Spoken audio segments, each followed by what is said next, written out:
conversation is brought to you by PNC Bank, Walker Miller Energy Services, DTE Energy, Rocket Companies, and Delta Dental.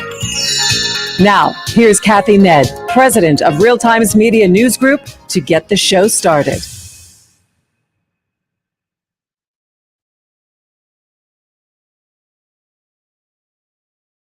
Good morning.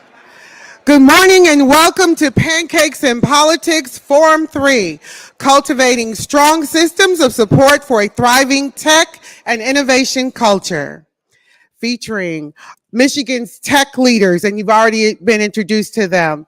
But we have today some of Michigan's leading people in tech and leading influencers, and I'm sure you'll enjoy the discussion. I want to thank everybody for coming. We're going to kick off today's program with a word from our presenting sponsor, Mr. Michael Vickers, Regional President, Detroit and Southeast Michigan, PNC Bank. Enjoy the discussion. Man, I didn't even get a chance to eat my sausages. Thank you. Good morning, everybody. How are you guys? Another beautiful, isn't this a great venue? All right, Hiram and I have been talking about that, but that's for another day. So you guys may have noticed the last time, what we've decided to do at PNC, you guys know who we are. You know our role here, is feature our terrific nonprofit, philanthropic, and civic organizations that we partner with, and there are countless ones we partner with. And one of the things I thought about every board meeting I'm in, a lot of you are in those same meetings with either the Regional Chamber, Detroit Economic Club, business leaders in Michigan. The stats come rolling through in the presentations around young people not staying here for college or after college, leaving to go somewhere else. And I'm just kind of tired of all that. I get that. So you have to do something. So a few months ago, I think it was, and all of you have seen them, I believe, Black Tech Saturdays, and Mr. Turnage, I had a chance to meet his wife. She's at our table over here. And I'm like, you know what? Let's just feature young people that are doing it right here. So I'd like to introduce the video, Black Tech Saturdays. Thank you.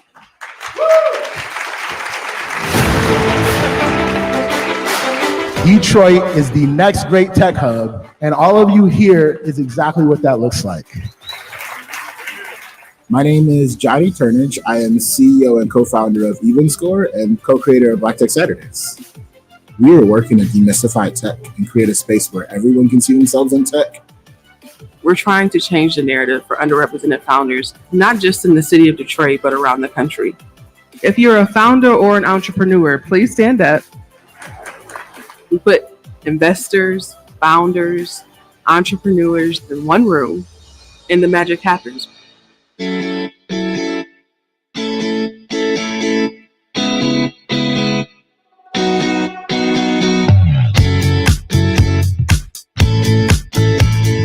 When I think about what has inspired us to get involved in this tech ecosystem and what inspired us to start Black Tech Saturdays, it really is the people. We found community, we found our tribe with these other founders. I love chasing other people's North Stars. I think how we do get further faster is I help you and you help me. We're all trying to get to the same goal, which is everybody gets elevated. We're at a pivotal time for Detroit. I feel like the iron is hot and so many different people are realizing all the different opportunities that are available in innovation, mobility, and technology.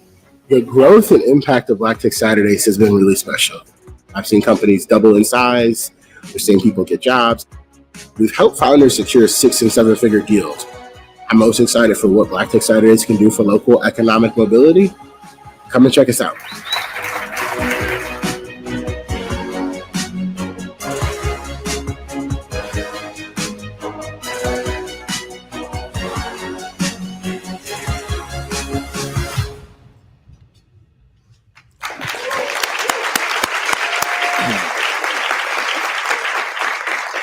Good morning. My name is Hiram Jackson. I'm the publisher of the Michigan Chronicle. I got a demotion. I had to introduce myself this morning. Usually I get this amazing introduction from Kathy, but she said, hey, you do it yourself. That's all right. But we have a lot of stuff going on this morning. Great panel, some amazing people, a couple more videos. So I'm just going to thank our sponsors. PNC Bank, as you can see, the amazing partner. Walker Miller Energy Services, Rocket Companies, Delta Dental, DTE, General Motors, and Business Leaders of Michigan. Just an amazing set of strategic partners who help us bring you this amazing content. It's just been a great opportunity for us to collaborate and bring good people to this stage. So please give them a round of applause.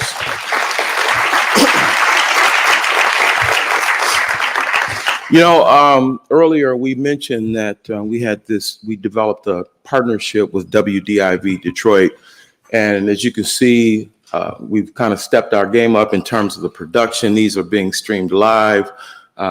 And we really have a lot of plans on the collaboration. One of the things that we have talked about doing is going deeper into the community and telling stories and providing solutions for some of the challenges we have in our city instead of just beating people up. WDIV has a shared vision with that. I'd like to have Bob come on up and talk about that a little bit because we have our first project together, and I'm going to let him introduce it. I always feel very honored when Hiram asks me to speak, and so, you know, he's right. We talked about together. This partnership was his vision. I think I said that to this group before, and we are as pleased and proud and honored that he wants to do this with us. And so, the shared vision is to tell deeper stories. You know, the criticism we hear a lot in the broadcast media is you only show up when bad things happen, right? We're trying to fix that. And so in conjunction with the Chronicle, we are going to be doing some really special things. The first one is happening on June 3rd. And since I'm a TV person, I figured let's just show you a video. So Hiram, thanks for including us in this. And you'll see what we're working on as our first major project. And I hope you'll watch. Thank you. This community deserves its story to be told and told the right way. So we're going to do something we've never done before. We are going to be live here for 24 hours nonstop. No script, no edits, live, raw, unfiltered. We'll be working with our partners at the Michigan Chronicle. I have to tell you, don't know exactly what's going to happen in those 24 hours, and we're okay with that because this community deserves to be seen and heard. You can actually clean up a block if you're committed. And I knew that Avalon Street could be something beautiful. Why do you think a light needs to be shined on the city? Because they took the street light 10 years ago. So we need a place that shines the light on the city. A lot of people are here or forgot. So it gives them a chance to feel like somebody cared. Channel 4 cared.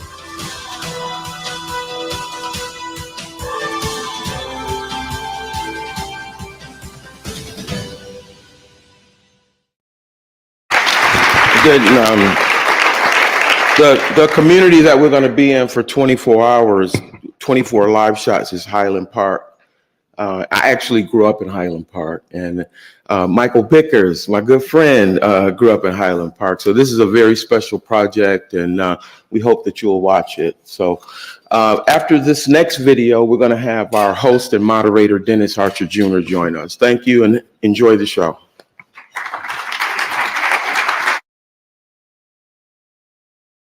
Greetings. I'm Margaret Trimmer, Vice President of Strategic Partnerships at Delta Dental of Michigan, Ohio, and Indiana. We are a dental benefits company. Our mission is to improve oral health. And we are more than dental. And we know that behind all the smiles, the titles, the programs, and accomplishments in these rooms this year, there are a lot of ands, pancakes, and politics. You're more than an interesting breakfast conversation. You're Hiram and Dennis, Kathy and Tanisha. You're serious and hilarious, unabashedly Black and inclusive of all, powerful and soulful. Delta Dental values your story and the stories of everyone in the room, and we thank you for allowing us to be part of it. So you're asked the question, What do? You could simply say, I fix cars. I'm a father. I'm a teacher. but shouldn't we add an and to that? We're all more than a single simple answer. It's like when you see someone smile. Did it come easy, or was it a challenge? Delta Dental understands that everyone has their own story. We're here to help you keep on living yours. So, what do? I'm a dentist. And Delta Dental. More than dental.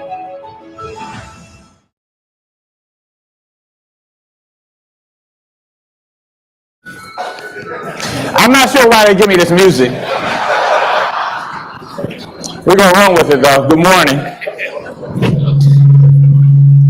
Does that mean, Margaret, it's very interesting hearing a blonde white woman talk about being unabashedly black. We appreciate that. Before I bring up the panelists, do we have any elected officials in the building? We always ask for you to stand and be recognized. That's fantastic. They're working. Thank you. I saw Duran Sanders in here. Duran is the president of the Detroit Athletic Club, and we hosted this weekend the national tournament, basketball tournament last week of the athletic clubs, and we just showed very well. We got nothing but rave reviews. So, Duran, thank you and congratulations on that. And lastly, I will say before I bring folks up, I knew Hiram in Highland Park, and they would not believe that you're here, brother. So well, you've come a long way. We won't talk about his hair at the time. We'll leave it alone.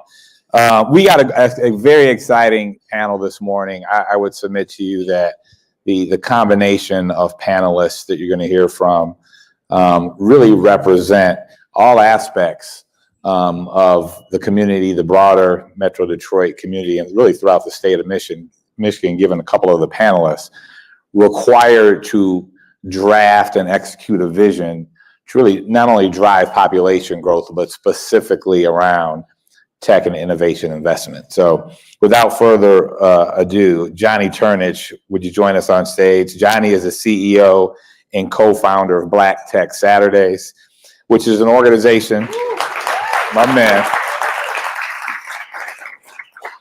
Seems like you know Johnny, but Johnny, this is an organization that aims to promote diversity and inclusion in the technology industry, with a particular focus on empowering and supporting Black professionals and entrepreneurs.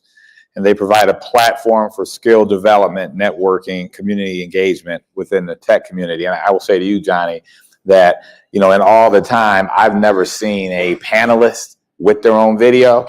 But so Hiram is, and actually Johnny and I don't know each other well, but I know a lot about what you do from talking to Hiram, who raves about everything you're doing. So I look forward to chatting with you. Josh Seiersman, who is the CEO of Michigan Central Innovation District. And before anybody asks, the tickets are actually gone for June 6th. There are no more tickets available. As we all know, they're located in Corktown, between Corktown and Southwest Detroit, on the campus of the historical Michigan Central Station.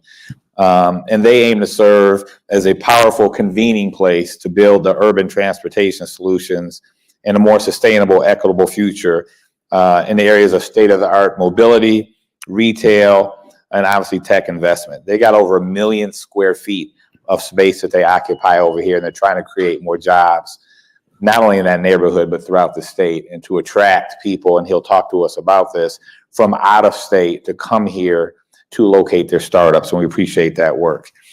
LG.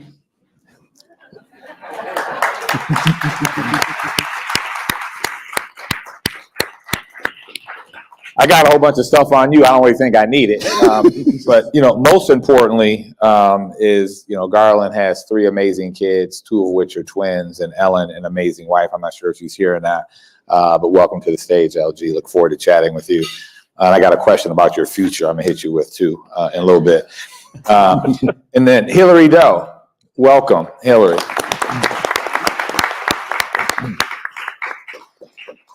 The Chief Growth Marketing Officer. Lots to talk about, a lot of weight on your shoulders, but you were charged with leading the state's efforts to grow our population, quite simply, in our economy. You love for us to be the best place to live, work, play, raise a family, start a business, which these 3 guys are going to help you with. You work with the Growing Michigan Together Council. I had a number of colleagues from the chamber and other folks that were on that panel. They enjoyed that work. Most importantly, you're a U of M graduate, and you live in Detroit. So Hillary, welcome.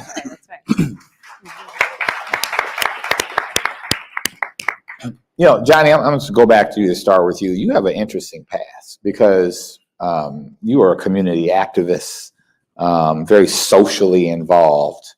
And then at some point you took that passion and coupled it with a desire to get involved in tech, and you actually launched your own startup. Yes. And you did that prior now to what you're doing now, trying to empower other Black innovators. Tell us about, what did that path look like from activist to tech investor and founder? Yeah. So first off, thank you, Hiram. Thank you, Michigan Chronicle, for having me here. But it really starts with, I started at 12 volunteering, and when you're young in the nonprofit world, they make you deal with all the technology. So I got a lot of curiosity and like how to figure it out, how to make it work. And after my time as a grassroots organizer in Detroit, I spent about 6 years as a union negotiator and political director at United Food and Commercial Workers, where I really took over that tech innovation because labor is a little older there. And then 2020 happened, and like most people, George Floyd happened, and I was like, am I really doing enough with everything that I have learned after all these years? And at the time, my brother, or my soon-to-be brother-in-law, he was in product, and he's like, this is technology. And I was like, oh, I think you can scale change that way. Let's do something. And our story is a little different. I think early on as a startup, we would raise venture capital and get a lot of support, but it was all out of state. I was actually very much under the impression there was no tech ecosystem here. And my wife and I we were going to Houston. And 2022 happened. Michigan had their first tech week. We won the pitch competition. You'll see Darren Riley over there. We won that competition on the team. And we got really close after winning that pitch competition together. And I learned not only about Michigan's tech ecosystem, but some of the gaps based on his experiences. And I was like, oh, based on what I do in organizing, here's what we do about that. And we really started just leaning in. So the genesis of Black Tech Saturdays was actually me and him hanging out on Saturday, him doing some development on our product, and he'd just be telling me stories about everything he experienced. And I was like, maybe there should be more than me and you in this room. Let's just see what happens. And April 29th, it happened, and we just kept doubling and doubling. And we're like, there are a lot more people who've been going through what we've been going through.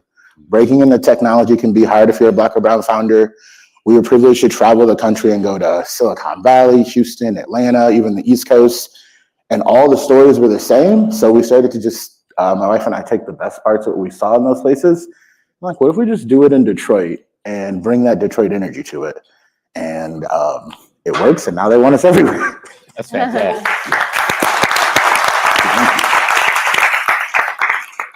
You know, it's interesting you talk about the idea really blossoming from hanging out on a Saturday. You know, some of Hiram and my best ideas come from hanging out. It's probably not the same hanging out that y'all were doing. You know, Josh, it's interesting because what Johnny is articulating is that at the outset, when he was involved, they were all but packed up and ready to go to Houston because they thought there was no opportunity here. And what you're doing now is actually trying to attract not only people here, but you're trying to get people from out of state to come here to realize that there's an opportunity to build, develop, and have the wraparound services for a startup here. And a lot of your background is, you know, Josh ran the equivalent of our DEGC for some time under Mayor Bloomberg, worked with Mayor Bloomberg in his administration. You've had a couple of startup ventures yourself. So you're kind of very well-rounded to be doing what you're doing now. Talk to us about what is exactly happening in your ecosystem down there on that campus, and what's your goal? Yeah, no, thank you, and good morning. I think there's something incredible happening in the ecosystem, and Johnny and Alexa are you know, an amazing example of what's happening there. So right now, we launched the first part of Michigan Central New Lab at Michigan Central a year ago. We're up to 100 companies. 40% of those are coming from elsewhere in the country and around the world. We have examples of people coming from literally every market that you hear as the destination, wherever you are headed, whether it's Atlanta, whether it's Austin, Denver, the coast. And over half of the companies are led by women and/or people of color founders and CEOs. And I don't know for a fact, but my suspicion is it's probably the most diverse ecosystem of its kind in the country, and we're continuing to grow rapidly. And so, the goal is, as we launch the station, we can expand our capacity. The goal is to become, a massive, thriving, world-leading hub of incredible work. And by the way, the work that they're doing is, like Darren and everybody else, is literally the front line of what technology can do in mobility. And so whether that's alternative energies, whether that's the implications of electrification, advanced aerial, or sort of tech speak for drones, and ultimately drones that carry people, whatever it is, it's happening there at Michigan Central. And so, our goal is to create this as literally a world-leading hub and position Detroit as the epicenter of that. That's fantastic. I would encourage any of you who have not had the opportunity to go visit Josh and Nate and their team and see what they're doing there. It's very impressive. When you walk through just a building, you feel like that you perhaps are, in Silicon Valley or somewhere in Austin, Texas, which, I know being in the hospitality space, people used to go into places like Wright & Company or even Central and say, hey, wow, it looks like New York. And now I think people just understand that, we can have a robust hospitality economy here, and it just looks like Detroit. So I'm hoping that at some point people will walk in to what you're doing over there on campus and say, wow, this is Detroit, and not like it looks like somewhere else. But in the meantime, it looks like somewhere else. LG,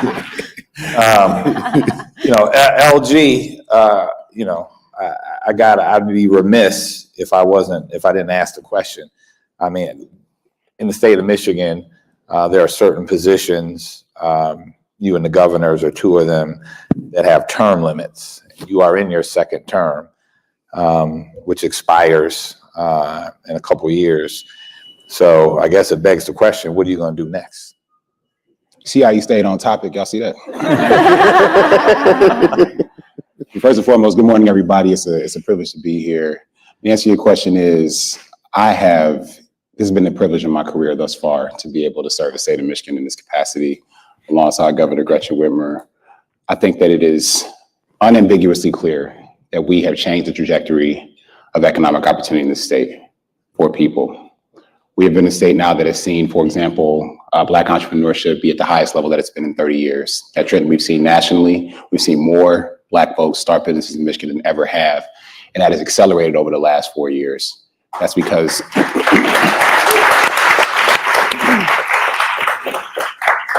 we've worked together with so many of you to create the conditions for people to see access to health and wealth here in our state. And that's work that I am excited to look to continue. So while I am not going to answer Dennis's question directly, but what I am going to say though is you'll hear from me making an announcement in 2025 about what happens to me after 2026. Fair enough. I'll take it. But, on topic for today, the Michigan Innovate Capital Fund, which is, I know, something you're very passionate about, was created in part to do what we're talking about today, draw that innovation, draw founders here. Tell the room what that fund is about, and then talk about how, folks responsible ultimately are ensuring that Black and brown folks are getting access to participate. Absolutely. So the Innovate Capital Fund is really part of a more comprehensive strategy to change the environment for entrepreneurs in Michigan. You see, when I graduated from University of Michigan College of Engineering, I wanted to go into software development and software engineering. And in 2005, I actually didn't feel like I had an opportunity to do that in the way that I wanted to here in Michigan. So I left and I went to Seattle, and I was a software engineer at Microsoft for the beginning part of my career. I helped build SharePoint, and if y'all like SharePoint, then that was all me. If you don't like SharePoint, but so I think part of a measure of success now is for a person who is about to make a choice about where to take their next step, about how to take their next step. We want them to be able to say yes to doing that in Michigan. And for many entrepreneurs, that means being able to find a co-founder in Michigan, find your first team member in Michigan, Find your first 100 customers or 1,000 customers. Find your first $1 million in capital in the state of Michigan. And that capital piece has been one of the things that's been most challenging. So that is why we put in place a number of tools to help people take that next step. The Innovate Capital Fund, for example, is working in partnership with our amazing research universities across the state of Michigan to make sure that they are able to deploy capital where ideas have a chance at viability. But it's not the only piece. The Michigan Economic Opportunity Fund that we launched last year is a $10 million fund that is leveraging resources from the federal government, the Biden-Harris administration's State Small Business Credit Initiative. And this fund is unique because it says that, you know what, there are entrepreneurs who've been locked out of capital markets. Only less than 2% of venture capital goes to Black founders, less than 5% goes to women founders. And so we have an opportunity here with the Economic Opportunity Fund to say, even if a bank won't support you, the state of Michigan will have your back. If you have an idea in Michigan, it can be viable here in the state of Michigan. And that fund, we plan to deploy $8 million from that fund in this calendar year to entrepreneurs in Michigan. And that fund is specifically focused on Black entrepreneurs and entrepreneurs of color, on women entrepreneurs, on veteran entrepreneurs, on differently abled entrepreneurs. The people who all they've heard is no on their entrepreneurial journey when it's come to people supporting them with capital, the state of Michigan is saying yes to them. And those are just two examples of what we're doing to step up and step in and say that you can make something in Michigan here. Doesn't mean you have to make something physical. You can make a software business here. You can make a services business here. It can be successful. And this will be the anchor of our economic development strategy going forward. And this is where we will see the growth that we need to keep talented people in Michigan, let alone attract people. The way to grow our population is not only about bringing people from out of state. I don't want anybody from out of state to leave either.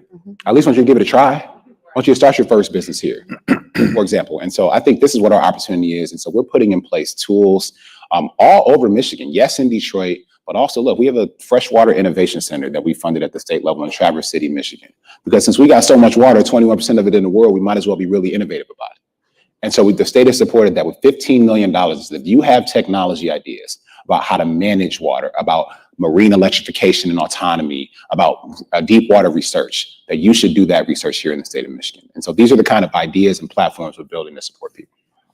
Just a follow up to that. So, I think that statistics will show that fund managers who are Black or brown would be more apt, 3 or 4 times more likely to invest in underrepresented founders. With the fund, are we ensuring that there's allocation to Black and brown fund managers? Let me give you 2 more examples on that. So on this fund manager question specifically, we started a program called the Michigan Venture Capital Fellows Program. And Dennis, to put a finer point on what you said, people invest in people who look like them. It's one of the reasons why the venture capital market looks the way it does. And so the Venture Capital Fellows Program is working with venture capital funds in Michigan to diversify those who are fund managers, to make sure that we have more fund managers that look like the communities where they can make investments. And we're proud to have had now 2 cohorts of that program. And a lot of the investors represented in this room have had venture capital fellows, and you're going to see that bearing fruit in these investments. The second thing is the Small Business Venture Capital Fund that we started, Small Business Venture Capital Program, that we started. I was able to announce earlier this year that we're going to make up to a $22 million investment in a Black-led venture capital firm here in Michigan. And that is the largest, that's the largest public support we've ever seen in Michigan's history, certainly of a fund of that kind. But that fund is going to find and help out and support and scale Black entrepreneurs. And I think ultimately, as Black entrepreneurs go, so will go to City Detroit. But I don't know, this hasn't happened at the city level to the level that it needs to, but at the state level, we will be very intentional about making sure that diverse entrepreneurs can be successful in the city of Detroit to increase that proportion of businesses that are led by Black people and women in the city of Detroit, and therefore in the state of Michigan. And we've had programming and receipts to show it. That's fantastic. Thank you. In a moment, we're going to go to Jeremy Allen from Michigan Chronicle, and he'll be ready to take questions from the audience. So if you have some questions, they'll come find you, raise your hand. Hillary, your background is laced with strategy. You come here with a title that couldn't be more obvious in terms of what the ultimate goal of your outcomes are. And I think that part of the foundation of your work was going to be, I'm not sure if it still is, the report and the significant amount of effort that went in with this blue ribbon commission of professionals from around the state.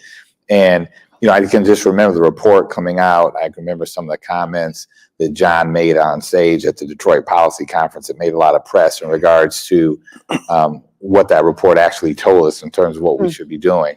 Talk about, for those of people in the room that may not be familiar with that work, the report, and what we're taking from it as we move forward. Yeah, absolutely. Well, thank you for having me. I really appreciate it, and appreciate getting the chance to sit with all my panelists here today. You all have taught me something, each of you already, so I have lots to follow up on, mostly you, now that I know you're associated with SharePoint. Lots to say to you. No, I'm just kidding. But yeah, so to your point, Chief Growth Officer could mean a lot of things to a lot of people. Michigan is the first state in the nation to name a chief growth officer. So we've been, a first mover in that regard, but the task at hand is to grow Michigan's population. And of course, that also means growing our economy. The Growing Michigan Together Council was named at the same time as my role was created, and tasked similarly with that big challenge. Coming up with, strategies and recommendations, policy recommendations for the short and long term to put Michigan on a path between now and 2050 that would, set us up for sustainable, healthy growth, particularly aimed at shared prosperity. So not growth for growth's sake. It's a bit of a misnomer to think about it that way. The intention isn't to shoot the moon for fun. What we're really talking about, truly, is ensuring that we are able to build a value prop here in Michigan that works for retaining and attracting our young people, ensuring that we have enough workers to fill our talent gaps. That's what we're really targeting when we talk about growth. Because in the last 8 months, I've also had the opportunity to really travel the state, which truly has been such a gift. Folks are so busy, have so much to do with their time. The fact that so many people and thousands across the state have chosen to spend their time with us and tell us what they love about Michigan and what might be between them and building their future here has been a critical part of what we ultimately came up with, the recommendations we ultimately came up with. That feedback was poured directly into those recommendations.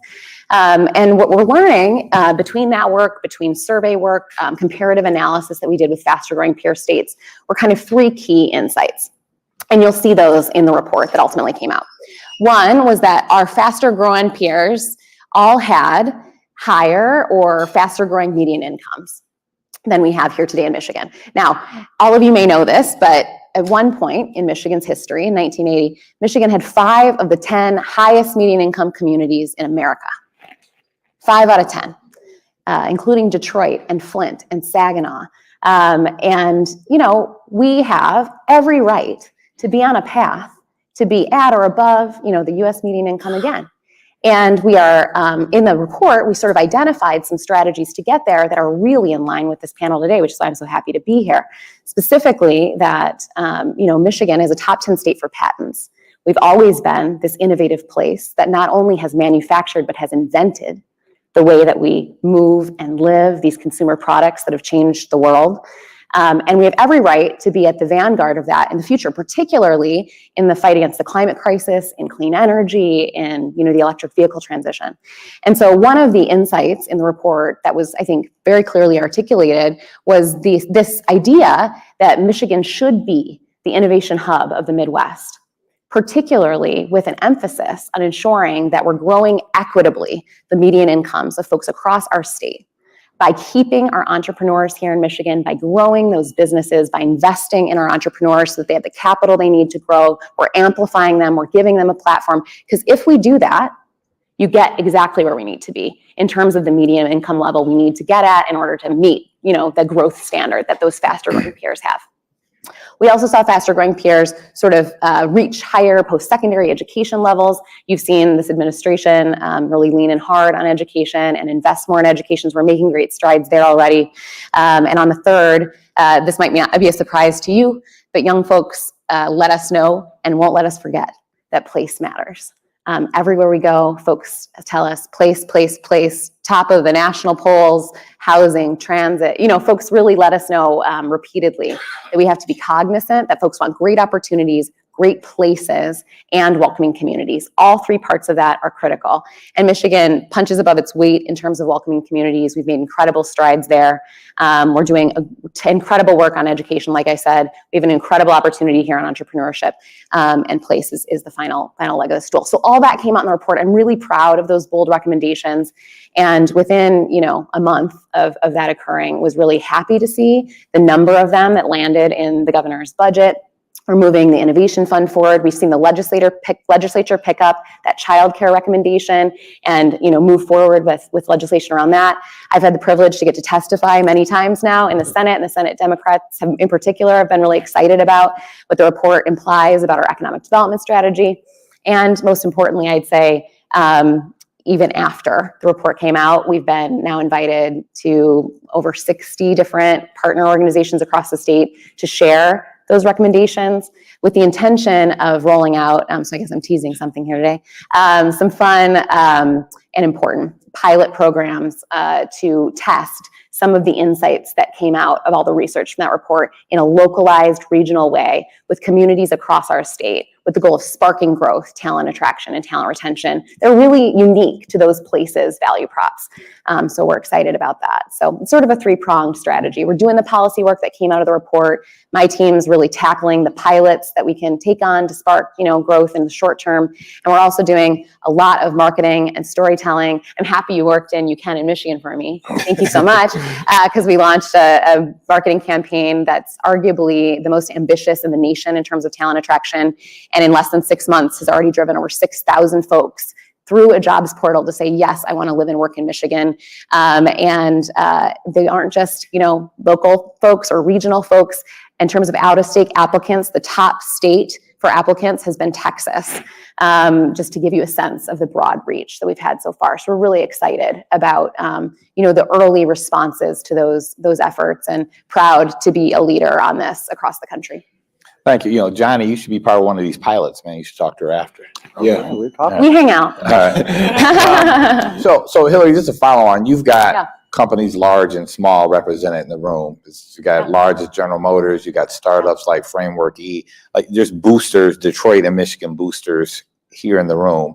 What can we do to help your effort? Yeah. Well, anyone can do this part. So maybe this feels like an easy thing, but I think other folks on this panel would agree with me. Tell me if I'm wrong.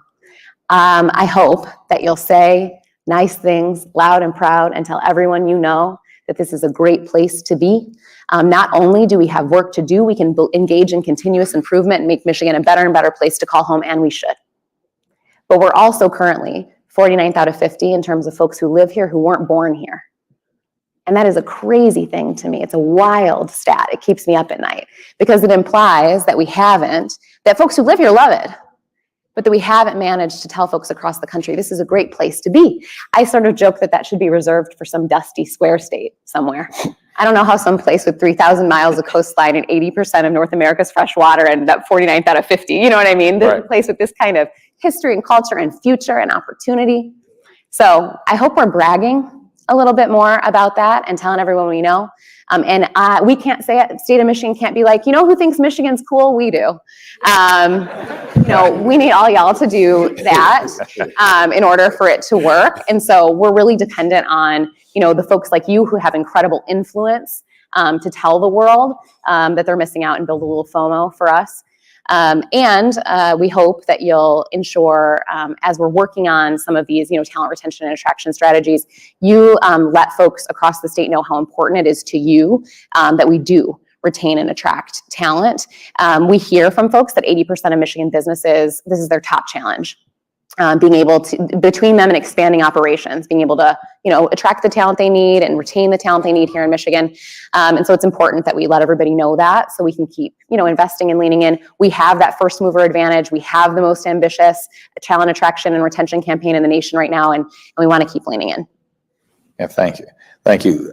Jeremy, do we have questions? First, we need the mic to work. We do. There we go. But that is a great question. We're now open for questions. So anyone who does have a question for the panel can come right up to the microphone here. We want to make sure that the questions remain questions. not conversations. Though facilitate the conversations. Good morning, panelists. My name is Liana Medley. I'm the executive director of the Joe Louis Ringway Partnership. Hey, Alexa. So my question really is, how do we look at innovation and technology really to solve some of the challenges and the problems that residents in the neighborhoods are experiencing?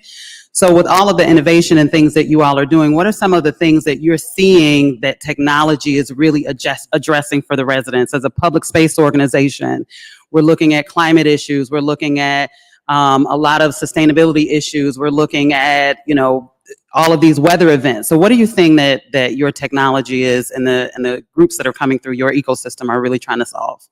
Yeah, so I would love to kick off and say, I'm gonna answer that two ways. One, most of the founders at Black Tech Saturdays, the thing that makes me so excited because it brings out the inner organizer in me, they're solving for quality of life issues. You've got companies like Just Air and what they're doing, building 100 air monitors in Wayne County, monitoring air quality and giving residents actual solutions on what to do and interventions they can take. You have founders solving for mobility issues in a different way that's deeply personal to them. And even one of those founders, while solving a mobility issue, realized by overlaying his AI tracking, he can actually start to build a solution for children who are being kidnapped. And just looking at like how you look at that. But the big exciting piece is this summer for Black Tech Saturdays, we're doing a tour throughout the city to bring all our tech experts and all this tech energy to each of the 7 city council districts. We're gonna be having probably 2 or 3 meetings in each city council district to really bring that energy and listen to those problems. And how do we just put people, problems in the same room and see what we can do to solve them? Can I add to that?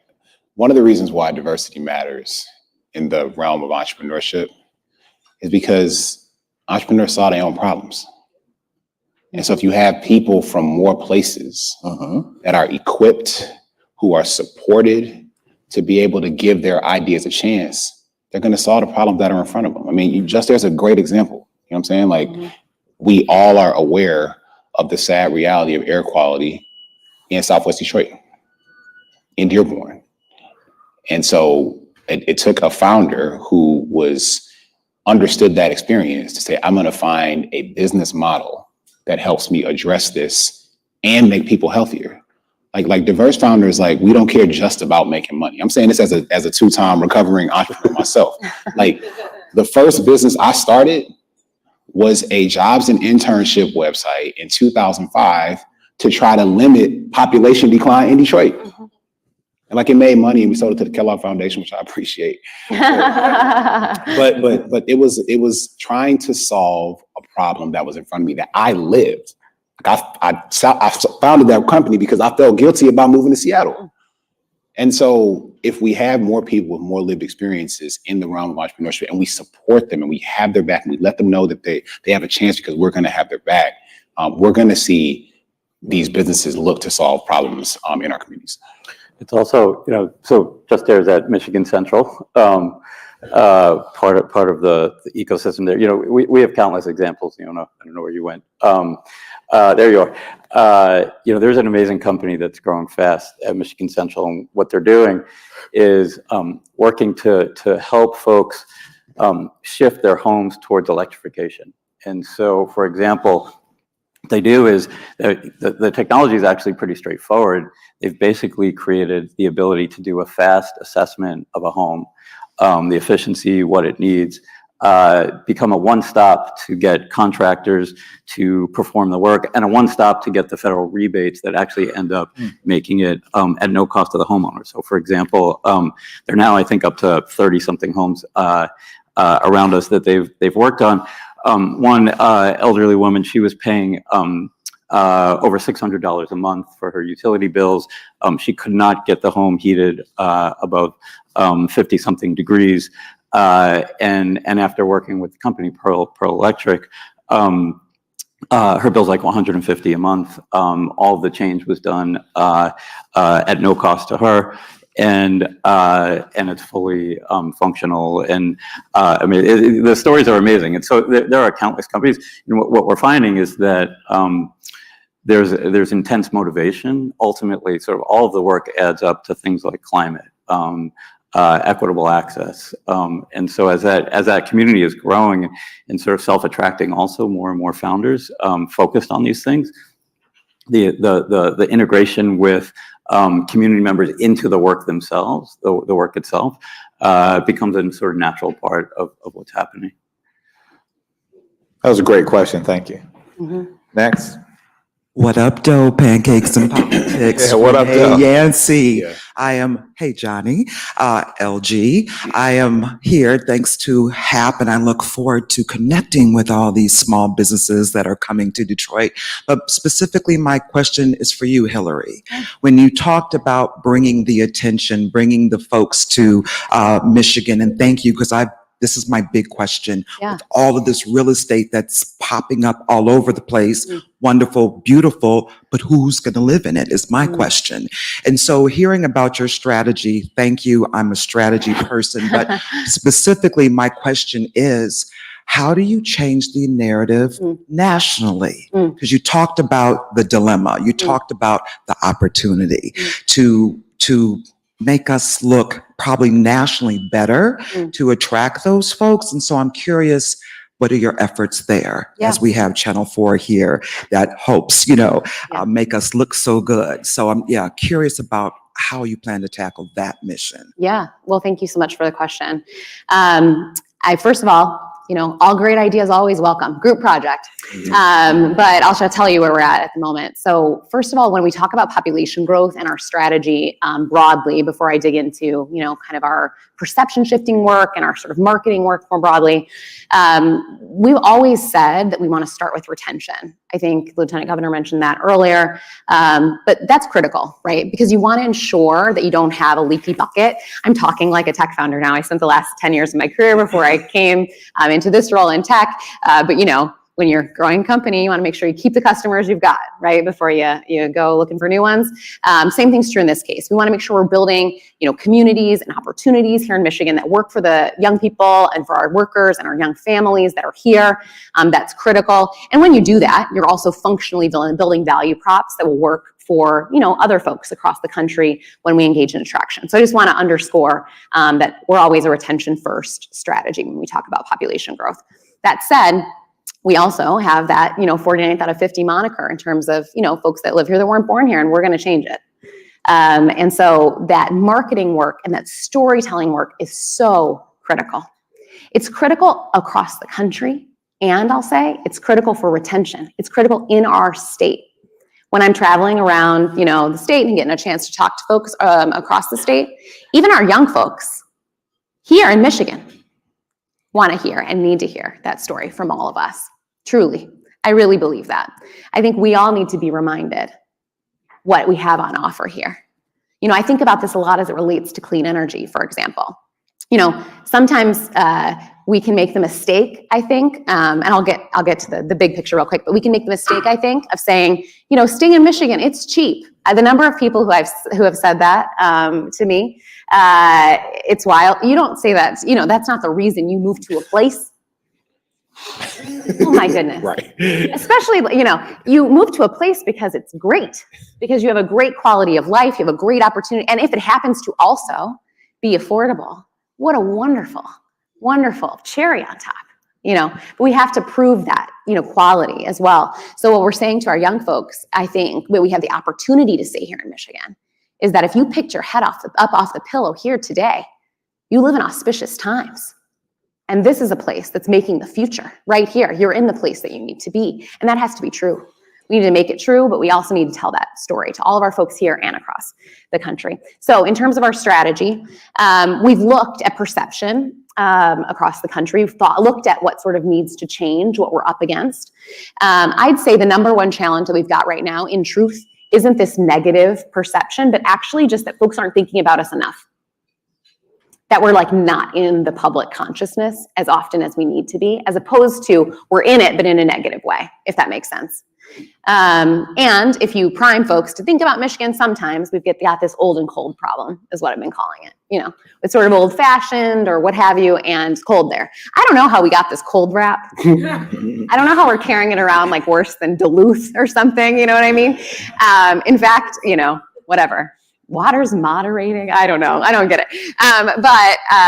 But we have, maybe that perception to buck. So what we're doing, the intention is to move from old and cold to innovative, creative, and awe-inspiring in the true sense of the word, the jaw-dropping beauty and vibrant cityscapes we've got here, we need to share. That's our place. And the innovation and creativity that have marked our history and will mark our future must be the thing people think about when they think about Michigan, when they think about Detroit. Our growth goes right through Detroit, so that's a critical piece of all of this. And so we have this nationwide marketing campaign that's, we've had iconic Pure Michigan. That's the foundation. 65% of folks that move to a place start with a visit. So that's a critical foundation. But we need to think about continuing to lean in to diversifying the places that we show, the cities that we show, things like that. And then we're building on top of that, these talent strategies to ensure folks see the opportunities they can have here as well. But what I'll leave you with is that in addition to that, like I mentioned, Michigan can't say Michigan's cool and assume we're good because that won't work. We actually need other people to say that on our behalf. So we're doing a lot of work to think about how we can build sort of buzz for our place that isn't just through high production value marketing campaigns.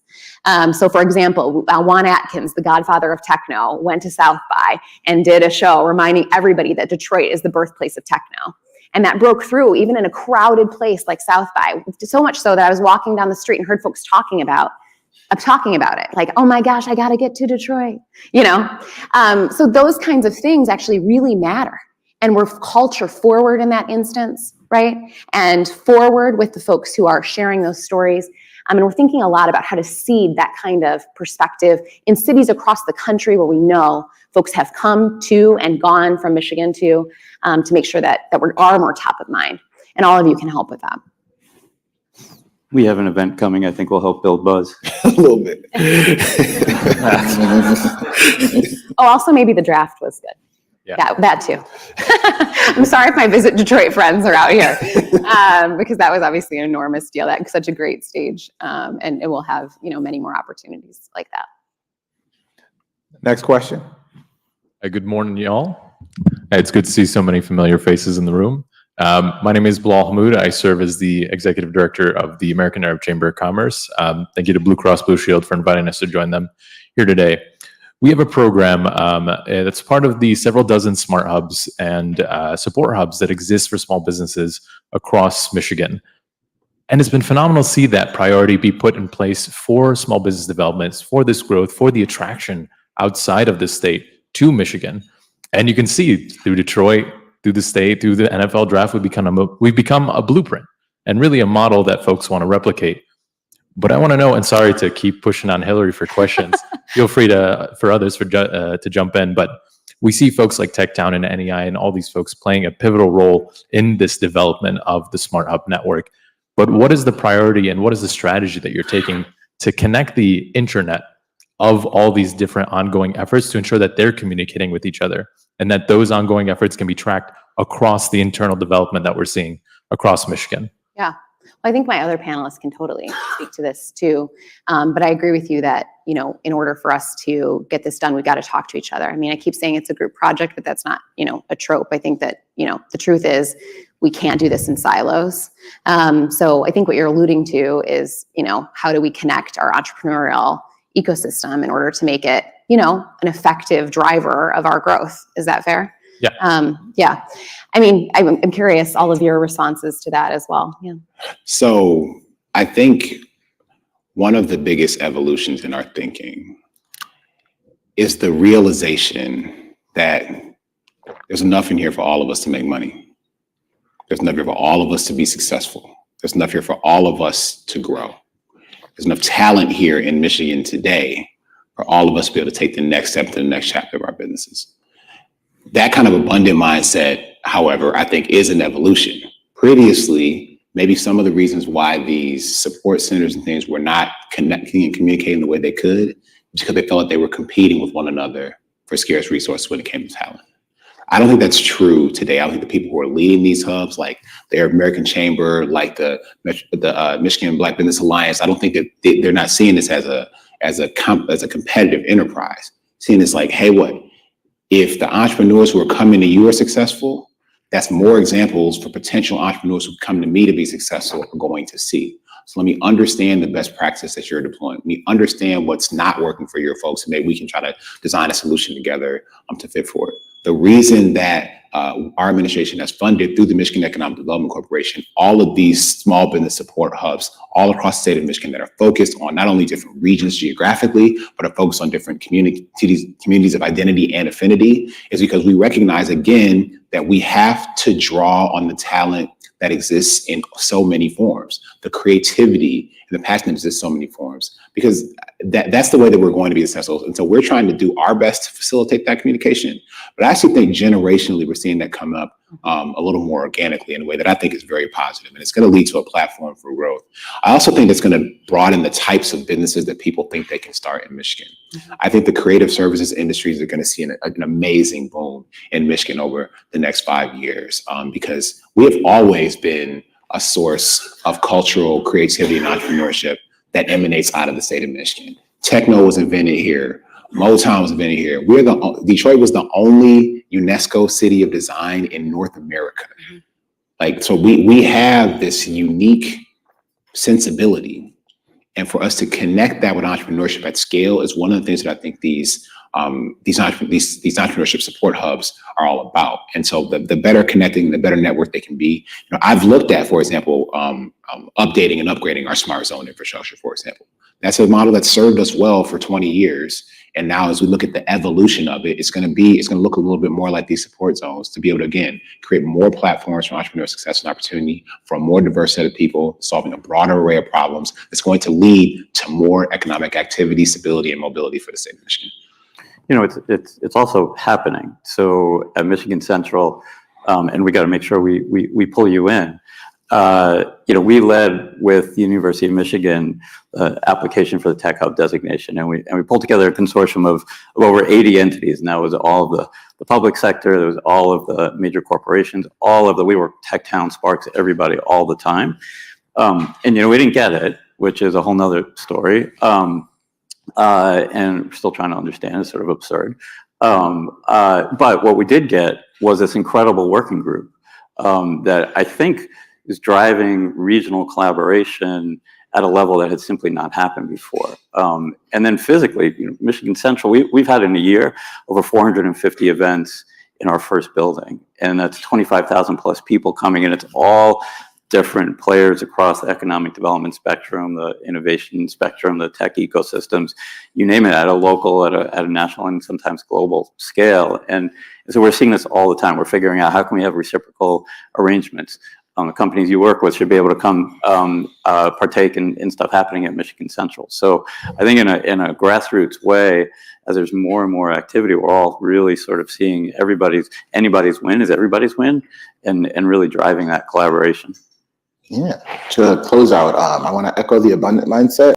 As much as it's about the business support organizations, entrepreneurship is a peer-to-peer process. The thing that we have to do is get our entrepreneurs together, get them working with each other and learning, because then they help the different ecosystem supporters get more connected, because we start to share the processes and give them the feedback, and we connect the dots on our own experiences. So not only like connecting the ecosystem supporters, but getting your entrepreneurs connected to the other entrepreneurs, that's going to also accelerate that process. People scale really fast. Thank you. More questions, Jeremy? I see Rochelle over here. Yeah, we've got 2 questions and 11 minutes left. That's a hint. That is a hint. Some pressures. That hint was not for me.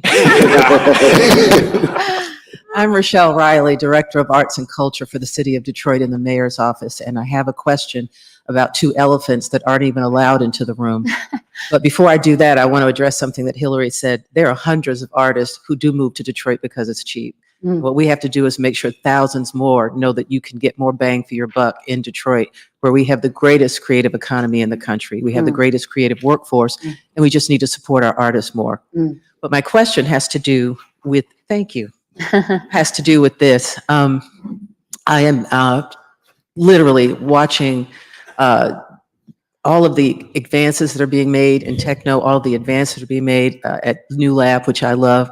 And I'd like to thank you, Lieutenant Governor, for the work that you're doing to try and make sure that there's a computer in every household and everybody has internet access. But we're far from that. So as we are continue to look at these innovations, how are we going to make sure that everybody, particularly people in Detroit, get to be a part of it? That's one elephant. The second is, as you're having those conversations where you guys are literally the leaders, what are we going to do about kids who are so far behind because of the pandemic that it's going to be almost impossible for them to catch up? Thank you. Thank you, Rochelle. So I want to look at both of those. I'm going to take them in reverse order. So when it comes to young people who we need to hold their hands as they walk this journey, and there are people whose hands we need to hold a little tighter.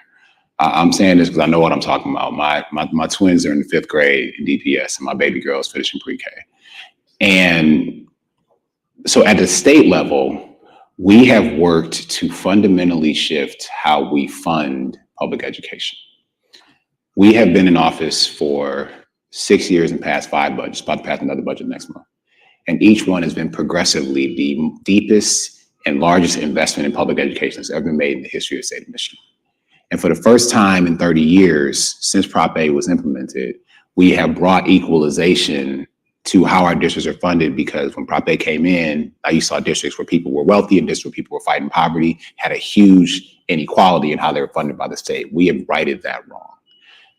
We've also built on top of that, though, something we call an opportunity index that says that where people are fighting persistent poverty, we're going to follow the research and we're going to invest more in those children's education, not less. What that means is we know that kids need additional help and support, and that the pandemic has exacerbated that. So whether that's things like our My Kids Back on Track program, which is supporting specifically and directly district-based programs that are going to, again, wrap our arms a little bit tighter around kids, whether it is the creation of our My Leap new department that's focused on education partnerships, that's funding to the level of $50 million a year, out of school time programming for the first time. Michigan State has never funded at that level, but saying that there are partners in the community that will help wrap their arms around children, including giving them exposure experiences, including to technology and creative industries. The reason I'm an engineer is because of the Detroit Area Pre-College Engineering Program, DAPSEP. And I bet if I asked you to raise your hand, there'd be a few DAPSEP kids in this room. That program was as much as it was about academic excellence, it also was about academic support. We need to give more people more resources to go and connect more deeply with more young people, especially in our city where we're trying to fight hard to make sure we can improve and increase, our literacy achievement. And that's why the state, we finally were able to fund that $94 million from the Right to Read lawsuit settlement. And so I think we are on a programmatic level putting in the infrastructure to support this. Now it's just a matter of being held accountable to how we execute. When it comes to everyone having access to this future economy, we have no choice. Michigan will not grow if everybody doesn't get a chance to be a part of it. And so some of that is on the device level, like literally making sure we can have an internet connection in every home, which we will have. Michigan right now is on track to be the first large state in the country to connect all of our people to high speed, high quality, affordable, reliable internet access. It's something I've been working on since I was a freshman in college in 2001 at the University of Michigan, when I was surveying people in New Center who didn't have internet access. Going all the way to and through making sure that you have the digital literacy skills, meaning that once you have access to technology, once you can afford it, that you have the comfort and confidence to be able to take full advantage of it and to utilize it to help you reach your full potential, to use it in the way that Steve Jobs said we should use technology, which was as a bicycle for the mind, to enable human productivity and creativity to take it to another level. So we have direct support and resources, both from the state, but also leveraging many of the private sector partners that are represented here to help us reach that vision of no child not having a chance because they didn't have access. This is a priority that is deeply important and personal to me, because again, there's a kid who has an idea that we won't find out about, that won't see the light of day if they don't have the tools to bring it to fruition. And I don't want us to miss out on any opportunities. Because if we create those pathways, if we give kids a chance to be able to actually be able to afford to have families afford to be able to position their youngest children to be able to become early readers and early leaders. That's why our universal pre-K proposal is so important this year. We plan to fund in this year's budget. Not only is it going to save families $10,000 a year, because y'all pre-K is expensive. For those of you who don't know or don't remember, it's really expensive. But it makes sure kids know that there's another adult in their life that loves them, and it lets them be able to read. Because you know what the best sound is a 4-year-old learning phonics. Okay? So doing that positions them to be able to then meet their milestones along their educational journey. that then when they graduate from high school, as we hold on to more to get to increase our high school graduation rate, that we then put everyone on a pathway to have the option to go to community college tuition free, to get a Michigan Achievement Scholarship that can knock down the cost of a four-year education by $27,500. Like, that we position people to have those credentials to take that next step in their career. This is what's ultimately going to help us be on a path to the kind of growth that we know is possible, that we know is available to us. And that's why we're going to get that done. Thanks, LG. We got one more question. So I want her to have an opportunity to ask a brief question and get a couple brief responses. Hi, everyone. Good morning. My name is Arabia. I am a startup founder that actually moved here from New York. So y'all are doing good. I'm building a civic tech company that's nonpartisan. It's called Pogo, and we're simplifying civic education for Gen Z and millennials. And my question is actually around policy. So y'all talked a lot about storytelling and getting young people here. I want to know, what creative ideas do you have in terms of amplifying the actual policy work that y'all are doing to keep young people here and then also turn out into in the polls, essentially? So I think we are actually already got a meeting on the books. So that's good. I'm looking forward to that. The policy and the storytelling are deeply connected. Neither can be successful without the other. We have to have a story to tell about what we're doing, which means we have to actually be doing something to tell a story about it. So some of the policies that I mentioned are coming directly again from the Growing Michigan Together Council when it comes to what are the things that people are looking to say yes to a place. They're looking to have a vibrant, magnetic, and safe community, looking to have some place for their children to be able to go and grow. They're looking that if you have an idea and you want to take that step into entrepreneurship, that you will be supported. They're looking to have the kinds of built environments that support health and life, whether that's from great public spaces, transportation systems, and transit systems that are clean and exciting and that we want to be part of. And so we're investing in all of those elements in a real and deep way. And part of, I think, what's an opportunity for a project like yours is to be able to tell in a straight up fact-based way, like the things that are happening, the investments that have been made, and committed people need to know that. But it is also our responsibility, though, to wrap that into a compelling narrative. And that is why we have all of you engaged, because, like, frankly, I might be a decent communicator, but I think there are more effective communicators to different communities than I am. And so if we can put lay the foundation to have creative people be able to tell that narrative in a way that works for them and is authentic to them, I think that's what's going to draw in more people. The best storyteller for a young person moved to Michigan is a young person who's moved to Michigan. And so I played that role. Look, when I was gone from Michigan for 9 years, and when I lived in Washington, D.C., I started something called Detroit Diaspora to get people to move back to Detroit. I did that. And it kind of worked. I would move back at least.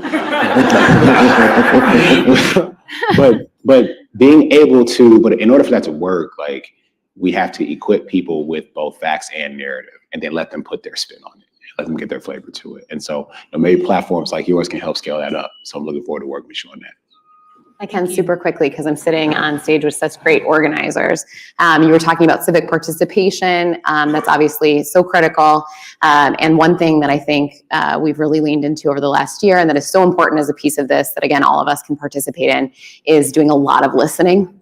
And that, I think, is a critical way to encourage civic participation as part of this population growth effort. And frankly, a lot of work that's been done over the last year on some of our policy priorities. There's just been lots of public engagement and not stumping, sitting. Lots of sitting and listening and being with each other. So, because I think that's the way, to your point, we find out what young folks want by listening to young folks. You don't have to guess. We can find out, what folks want in their communities by doing a lot of listening. And I think prioritizing some of those principles of organizing, has been such a critical part of our policy development over the last year. And hopefully that also, helps folks, engage more civically. So that's one plug. And just really quickly to the point about artists earlier, want to just plug that apropos of the panel today, there's arguably no more area or industry type or what have you that's more co-located with entrepreneurs and an innovation and tech community than the artist community. Artists are incredible placemakers, so they're critical in that regard, obviously too. Art obviously is critical in and of its own accord, but also just like incredible co-location because they're all creatives and they're all building things and makers. And so ensuring that we can keep and retain our artists here in Michigan is so important. You talked a little bit about our history. I want to just flag that our investment in those folks will be critical for keeping them as well. So we're talking a lot about placemaking and ensuring that we can identify art and public art as one of the critical components of economic development. Yeah, I just want to say June 12th, Pogo has their launch party. Yeah. So for all of us here, June 12th, we will be supporting Arivia launch Pogo officially. Yay. So clearly we needed more time for this subject matter. Just some closing things, and I'm going to ask each of you just a closing, literally one-line answer. Our next forum is on June 18th, same place, same time. It will be our last one of the year. Look forward to hosting everyone here. For those of you who are watching online, Christy will be hosting the post-segment interviews and conversations, so don't tune out. And the forum is available on demand if you'd like to share with others who are not able to be with us today. So you can go to either clickondetroit.com or the Michigan Chronicles website to see that. And we invite you talked about old and cold. Well, it's sunny and bright. So we invite all of you, or as many people as can fit outside, to go outside and take in the view and the weather after the session. Last question. Brief answer. We'll go all the way down, start with you, Johnny. What are you most excited about that's going to happen with you and your work this calendar year? June 22nd, we will be going to Howard University to host the National Black Commerce Conference, where we will be convening a conversation on what does Black economic growth mean for the country.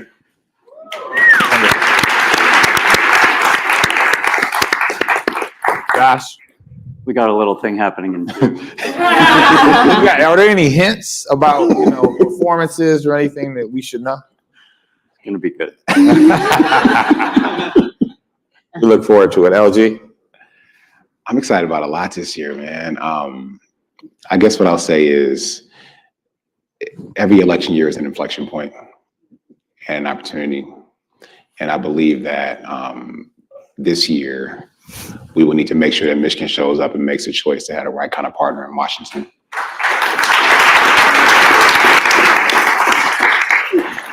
And so I'll be working like hell to be able to make sure that happens, because the truth is, at stake here is access to a dream of health and wealth for everybody in Michigan.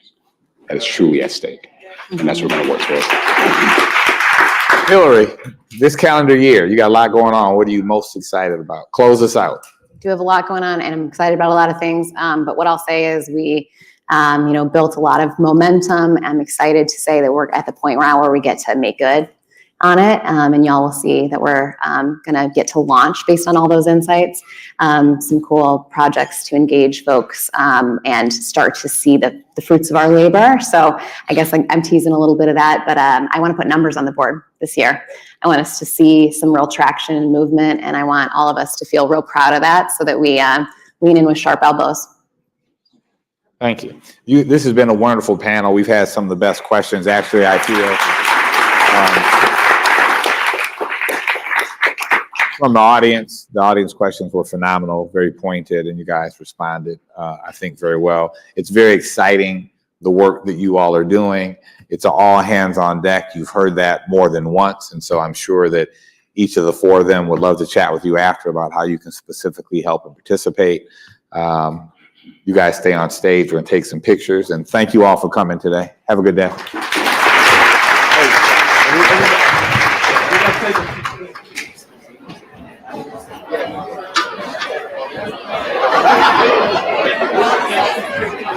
Of the third page Pancakes and Politics that we've been streaming for you here on Local 4 Plus. I'm Christy McDonald. We are not done yet, though. As you see, there's a lot of conversation in this room about what was just talked about, talking about growing entrepreneurship and investment here in the state of Michigan, and specifically looking at minority business owners and women and where the access to capital can be here in the state. And what are some of the policies surrounding what we need to do to be able to encourage more of that? So stay with me. We have a lot more to come here this morning on Local 4 Plus. We're going to be talking to some people here in the room about what they heard today and some of the other issues facing us here in Michigan. So stay with me. We will be right back with more Pancakes and Politics.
Doing security and everything. They just, it worked so well.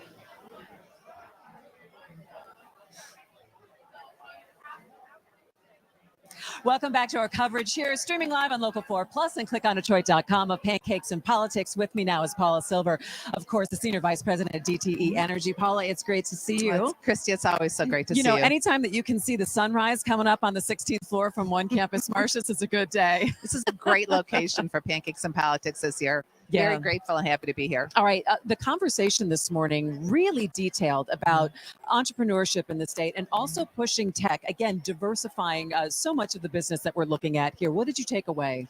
You know, the bottom line is we've been for so long a one economy, one business economy with the automotives, and to see not only opportunities for more tech to come into the city, but also for those who are, the diverse community that we typically have not had that opportunity. So for the brown and black community, so important to have this kind of tech ability, and the policies that the state is coming through with Governor Whitmer and her administration. It's really going to help that. So we're very pleased. Yeah, I mean, when you hear about, it's great to have an idea in terms of entrepreneurship, but when you need to have the capital behind it and the access and opportunity, and I think it was really interesting when they talked about when you can see yourself in other founders and you can see yourself in other, funders, and then that's really important when it comes to growth. The role modeling is especially important, but all those things that you mentioned, the capital, the opportunity, the sponsorship, all of it has to work together for it to happen, right? None of it works independently. It's like a great intersection. Absolutely. And part of that is also, I know DTE is a sponsor here at Pancakes and Politics, and the Michigan Chronicle has been doing this for so many years and convening important conversations in the community. When you talk to other, business leaders, how important is it to be able to convene like this and just be able to put a couple of things out on the table from different perspective? We've been a sponsor for years and we'll continue to sponsor this. Hiram and the Chronicle are very, very important partners for us. But this provides business leaders and community leaders to have an opportunity for great constructive dialogue about the issues, the important issues impacting Detroit, the community, and various communities as well as the state. So having that ability, it's almost like a brain think, a brain shared think, and it's really, really important. Business and community come to every one of these. Right. I get to see folks in the business community. I get to see community leaders. It's all great. Yeah, and I think what's really interesting too is when people come up and ask questions, they'll say I'm working on this nonprofit, or I'm from this neighborhood and we're doing this. Be able to convene and have the conversations, and really, what to me, it's access, and that's kind of also what we're trying to do by streaming it as well for people to be able to see. But it's access to people in this room to have how can we either partner up, or where can I get the help I need to move myself forward? Right. That's exactly right. Access is key. A lot of connections are made in this room. Right. So, and I have to tell you something. I think that, this year Hiram and the Chronicle took it to another level with the WDIV partnership. So thank you, WDIV, for doing this, because it provides obviously more access. So yeah, it's a lot of good conversations, and again, bringing it to a wider audience. And speaking about wider audience, Mackinac Policy Conference is next week. Yes, you and I it always is. see each We other always up there. see each We're going to other. be streaming it too. What kinds of conversations are you looking forward to having there before I let you go? Oh, Mackinac is so important for me and for DT. First of all, I connect with people very efficiently there. DT in general, we bring some of our leadership there. We're able to connect with fellow businesses. We're able to connect with politicians. We're able to connect with community leaders. We get a lot of work done. I know a lot of times it seems like it's, it could be a potential party, but we get a lot of work done. It's very, very efficient networking and conversations. All right. Conversations. Paul Silver from DTE. Thank it's so you, good Christy. to see you. It's always so nice to All see right. you. Happy beginning of summer. We'll see you Thank very God. much soon. Take care. All righty. We'll be back with more Pancakes and Politics here from One Campus Martius in downtown Detroit in just a moment. So stay with me. We'll be right back.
eat that much.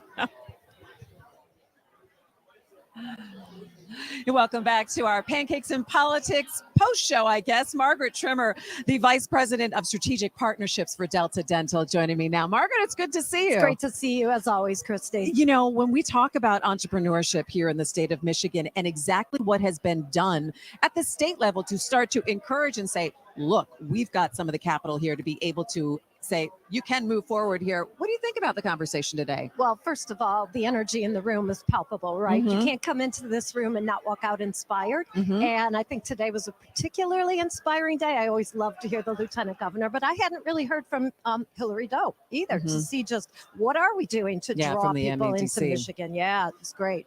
So when you get up after this and people are looking around, I'm always very curious of when I turn around and we look at see who's talking to who, and some of the conversations here. But concentrating on the entrepreneur community and it's specifically being able to get funding to some of these startups and changing the way that we perceive how we can do business here in Michigan. What did you take away today?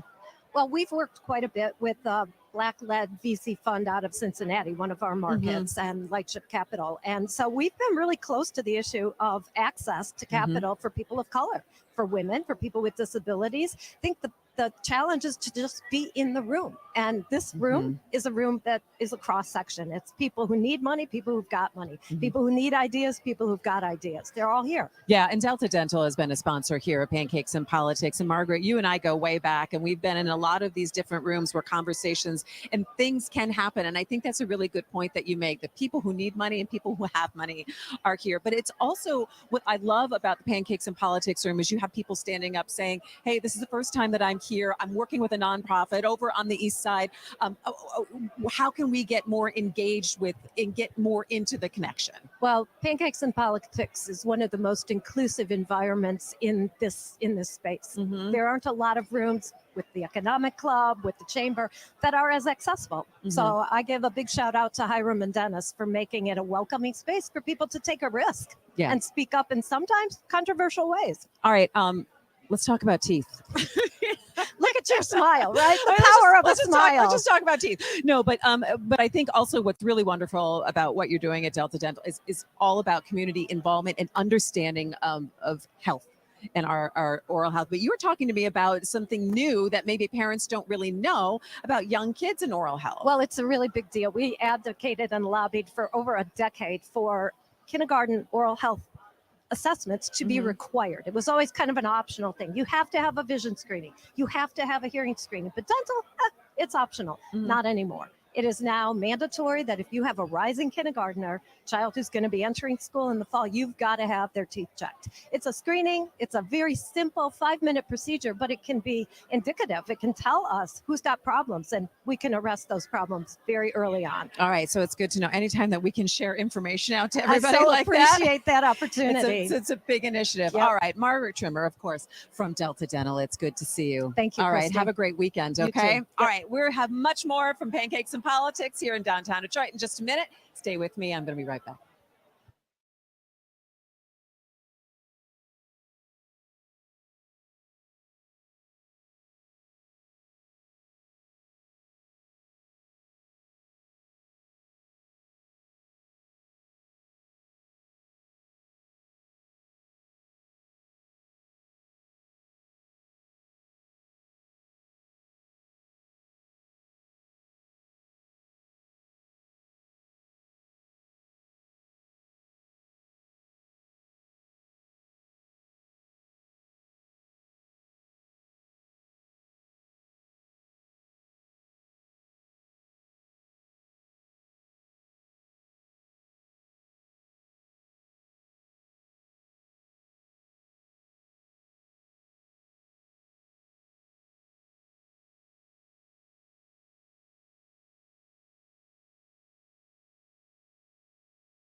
Christy. Yes, Christy. Okay.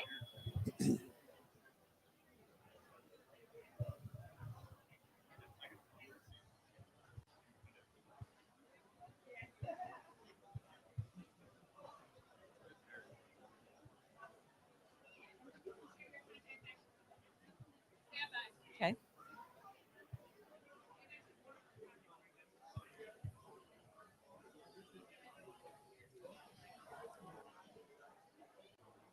All right, we are back downtown. You're watching us live streaming here on Local 4 Plus and clickondetroit.com. After Pancakes and Politics, Michigan Chronicle putting on these community conversations 4 times a year. Of course, our new partners here at WDIV Local 4, making sure that you can see the conversations that we're having here. Joining me now, Sylvester Hester with LM Manufacturing. It's good to see you. Good morning. Good morning, Christy. How are you? I'm well, thank you. I mean, and what a conversation in terms of inspiration and then looking forward to some of the policies about making business grow and entrepreneurship.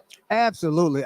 First of all, Pancakes and Politics is wonderful. It's great to have a forum like this so we can get our business leaders, our community leaders together to talk about issues that's relevant to our communities and also as a manufacturer that's relevant to our business as entrepreneurs, because it's so important. Like the conversation today on Michigan and getting our labor participation rate up and attracting and being a place, a destination for people to want to come, because talent acquisition and also attraction and retention is so important here today. So I was loving the conversation all day today. All right, so Lester, so then tell us a little bit about what the hiring process has been like for you in terms of attracting talent and retaining them for your business. The good news is that there's a lot of talent right here locally in Michigan. So as a manufacturer, and just for a little context, we have over 800 employees, 90% Detroit residents, and we just launched a seat manufacturing operation right downtown, reclaimed the brownfield facility. Nice. And we're supporting Ford Motor Company right now, and they're fast-selling SUVs for the seats for the Ford Bronco and the Ford Ranger. So you need to go buy 2 of them right now. Exactly. I'm going to get right on the list. Right. So again, being able to identify and now retain that talent is extremely important. So we're looking for educational opportunities. Please go ahead. No, because it makes me think about job training skills as well, and access and people understanding where they can get them. And then you're saying, look, we've got the jobs available for you. That's right. We have the jobs, but to your point, like we have to start earlier on the pipeline. We have to go back into the high schools, which is some things that we're doing right now. I work with the workforce development at the mayor's office and the DEGC. So we have a lot of these programs that are paying dividends right now. I see that. So we are getting the talent that we need. However, we have to train them, because building seats, different than other programs, it's as much as art as it is science. So you have to get people that have the right attitude, aptitude to get in and want to make a good seat. And we're finding that right now. But having conversations like this is extremely important. All right. Well, what was the most interesting conversation that you had at your table? Because I always love to eavesdrop on what people are talking about at their table, and that's not on the main stage. That's right. The thing that we were talking about right now is, and it was intuitive. Like, we love Michigan. We're here right now in Detroit, and we need to be top of mind. So going out in our families at the family reunion at our churches, talking about Michigan is a great place to live. It's just not cheap. And that was the conversation we had at our table, and it was excellent. Well, Sylvester Hester, thanks so much for being with me. L&M Manufacturing, it's good to see you. Christy, thank you. All right, have a good weekend, You too. okay? Bye-bye. All right, we'll be back with more Pancakes and Politics when we come right back. Were you going to do a mic drop for me on that one? Almost. I was just happy to be with a pro. Thank you. We'll be right back.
And you stayed in Michigan the whole time? I know, right? That's Super amazing. Rare. I know. Super I rare. kind of want to go somewhere now.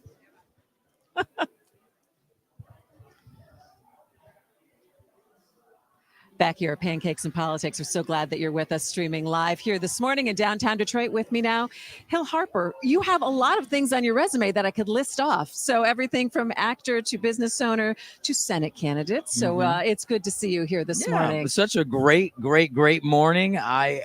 We talked about innovation. We talked about bringing people to Michigan like me. I mean, I chose Michigan 8 years ago to move here, open up a business, raise my son here, because it's the best people in the world. And I think that what we heard today, this morning, is about we need to shout that from the rooftops. We need to trumpet it across the country so we can retain talent, just like you. You know, you're from Michigan. You graduated from Michigan, but you stayed. I stayed. You didn't go to the Today Show. You stayed in Michigan. I And so- didn't. I never got an offer from the Today Show. I just want to be honest about it. No, you turned the They Today never Show called. down. You turned the Today Show down to stay in Michigan. It's incredible. No, but I love the fact that you bring up business because I want to ask how everything is going, number one. And then number two, because you do go around the country and you are so well known, what people ask you about living in Detroit and Michigan and the atmosphere here. Sure. I mean, I'll be totally transparent. They say, why? I mean, that's just real. They're like, you could live anywhere in the world. Why did you choose Michigan? Why did you choose Detroit? And I go back to what I just said, the people. And there's, I think that there's three attributes of people here that are unique. I've been places where you folks had two of these three, but not all three. One is the grit and the hard work ethic. Number two is the creativity and soul. We heard people talk about that. You know, Movement Fest is coming up this weekend. You know, the home of electronic music, birthplace here. And then also, and obviously Motown, but also kindness. There's like an old, It's a Midwest sensibility. yeah, I mean, my mother's from South Carolina, so I call it like almost like an old Southern grandmama kindness. Like, come on here, baby, have a lemonade kindness. And so I've been in places and lived in places that had two of those three. Like Brooklyn had a work ethic and some soul, but no one's inviting you in for a lemonade. And LA, I've lived in where there's there's a creativity and they'll give you a lavender lemonade, but it rains, they fold like a cheap suit. There's no grit. And so it's there's a special unique mix of people here that are the most kind. And I wanted to raise my son here because I want him to turn out like folks here, not necessarily like folks in Hollywood. Yeah. When we talk about some of the things that, in terms of policies that are trying to shore up and get access to investment for a lot of small business owners here who maybe don't know exactly how to get started. They've got that great idea, but it's much more than a great idea. There's access. What are you hearing from people who see what you've done and be like, God, I want to do that too? Number one, we heard it here on the panel, access to capital. Less than 1% of the lending from major top tier banks goes to communities of color, women-owned businesses. And here's the simple fact is, if you don't have access to capital, then you can't grow or scale a business. When I drive home, I come down I-75, I get off in the north end, I come to the corner of Oakland and Owen. And I talk about it all the time because there's a boarded up building to the left and a vacant lot to the right. And then across here that you can still see in faded letters, it says Eli's Produce and Irene's Market. And there are young entrepreneurs in that neighborhood that would love to reopen Eli's Produce, but they can't find the capital to actually do that. And yet, we will give massive tax breaks that big developers can resell and zero interest loans to do big developments. But folks from the neighborhoods and the communities can't get access to that capital. We need to undergird minority-owned banks, CDFIs, and community development.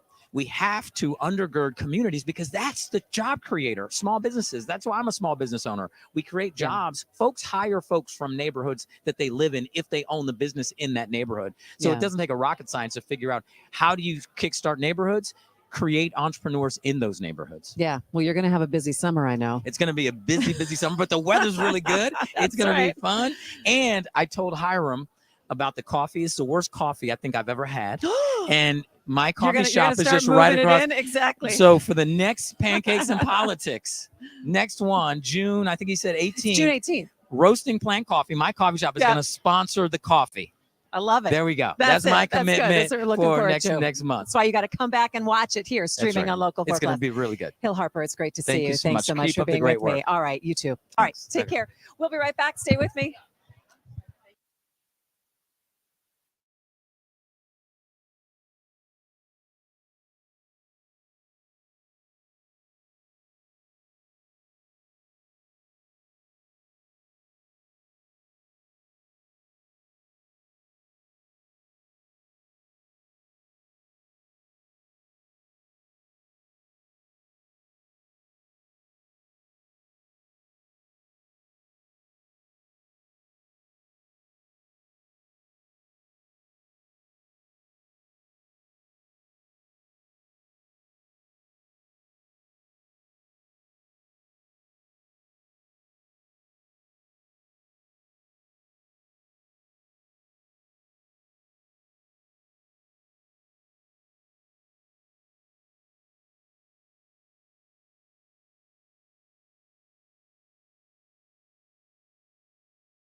Good. That's a good way to close out the week. Yep.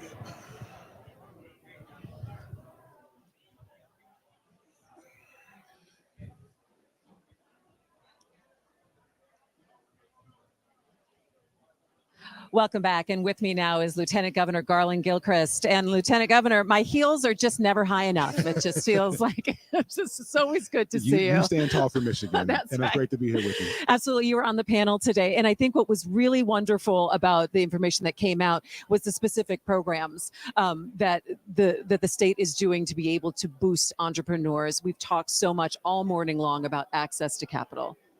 I think it's so important that people understand that we see this as the problem too. And so whether it's the Small Business Venture Capital Program, the Michigan Economic Opportunity Fund, these things that are specifically designed to target entrepreneurs who have not been able to get capital in the past, we've made it a priority. We want every entrepreneur to see a pathway to success in Michigan, have the money to do it, to be able to find a co-founder, to find their first customer. And this is really changing the narrative about the state of Michigan and entrepreneurship, especially in the technology space.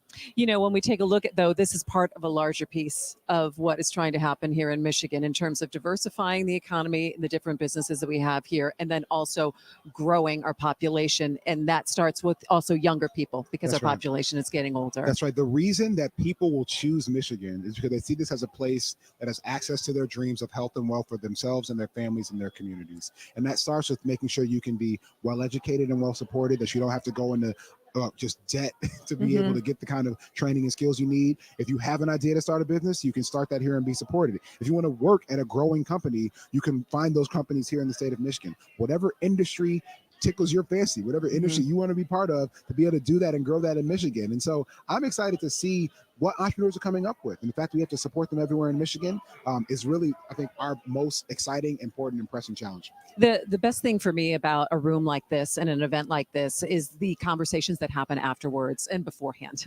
And you know, and what are some of the things that you've been talking to people about who've come up and talked to you afterwards, just about either access to, like, how can we get help for the program here, or what are they saying to you? Well, people want to know more about the programs, want to hear me elaborate on them, which means that, yes, we have to do more to tell the story of what we're building. And one of the last questions was about how do you connect the actual facts and policy with the narrative that's going to grab people and be accessible to them. And I see that as an opportunity for engagement. So Pancakes and Politics has always been a platform where people can get their story and message out.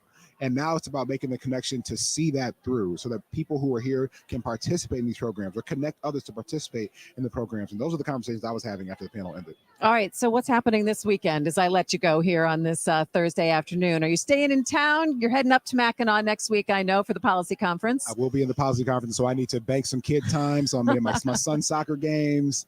But most importantly, though, I'm going to be talking to people in Michigan every single day. That's my job, to have as many conversations as I can, to listen to what's most important to them and make something happen for them. That's what I'm going to be doing every day. And then the Mackinac Policy Conference will talk a little bit about those conversations. All right. Lieutenant Governor Garland Gilchrist, it's always good to see you. Thanks so much for the time. We appreciate it, and have a great weekend. Thank you. Have a good weekend, too. All Take right. care. And that is going to do it for us for Pancakes and Politics. We really appreciate that you were with us streaming live here. We're going to have this for you on demand on Local 4 Plus, so you're able to see it in its entirety back again. And of course, on Local 4 News at 5 o'clock tonight. I just want to let you know, before we let you go here this morning, it's a big day here for Local 4 Plus. We're going to be at the Detroit Econ Club just a couple of hours from now. Rhonda Walker is going to be sitting down and doing a one-on-one with GM CEO Mary Barra. And we're going to be carrying that for you, streaming only. Click on Detroit.com, Local 4 Plus. You're going to want to stay with us for that starting at noon today. So for all of us at WDIV and Pancakes and Politics in the Michigan Chronicle, I'm Christy McDonald. We will see you next time. Have a great morning and come back and see us at noon for the Econ Club.